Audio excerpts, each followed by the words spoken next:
अस्सलाम वालेकुम व्यूअर्स, कैसे हैं। उम्मीद है आप बिल्कुल खैर वाफियत से होंगे।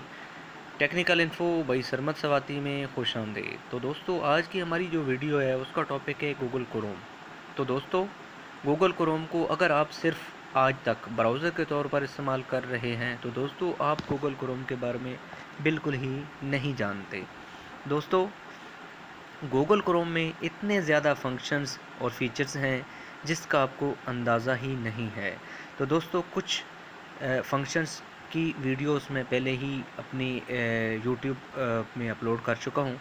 तो दोस्तों, आज की हमारी जो वीडियो है उसका टॉपिक है कि हम गूगल क्रोम को किस तरह एज ए कैलकुलेटर इस्तेमाल कर सकते हैं। तो दोस्तों, चलते हैं अपनी वीडियो की जानिब। नहायत ही आसान तरीक़ाकार है।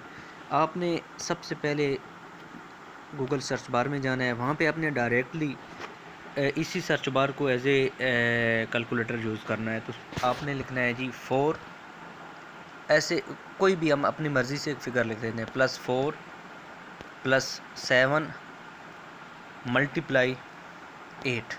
तो दोस्तों, हमारे सामने इसका रिज़ल्ट आ गया है। जिस तरह कैलकुलेटर की मदद से हम प्लस माइनस कर सकते हैं, यहाँ गूगल सर्च बार में भी आप बड़ी आसानी से रिज़ल्ट देख सकते हैं। तो दोस्तों, नहायत ही आसान तरीक़ाकार है। दोस्तों, मेरे इस चैनल को देखते रहिए, इसको लाइक भी करें, सब्सक्राइब भी करें।